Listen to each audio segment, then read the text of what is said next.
আমরা পিঠা বানাচ্ছি সবাই মিলে। দেখেন কি সুন্দর পিঠা হয়েছে। এটা আমাদের আজকে সন্ধ্যার নাস্তা। এখানে আমরা শেষ হয়ে গেছে বানানো, শেষ সময় মনে পড়লো যে একটু ভিডিও করি। নারকেল দিয়ে গুড় দিয়ে নাড়ু বানিয়েছিলাম এবং কিছু সিসি রেখে দিয়েছিলাম। দেখেন কি সুন্দর পিঠা হয়েছে এই ডাইসটা দিয়ে, মেশিনটা দিয়ে। মেশিন না ডাইস কি এটা। এই যে অনেকগুলো পিঠা হয়ে গেছে, আমরা খাচ্ছি আর বানাচ্ছি। এই যে কয়েকটা রয়েছে ভাজতে।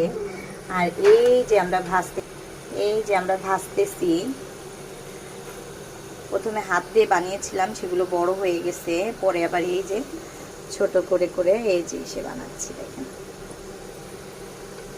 ছোট ছোট পিঠা বাচ্চারা খেতে পছন্দ করে। আমি প্রথম বড় বানাইছিলাম, পরে বাচ্চারা বলতেছে যে আম্মু না বড় না, একটু ছোট করে বানাও। তা সবাই ভালো থাকবেন। আল্লাহ হাফেজ।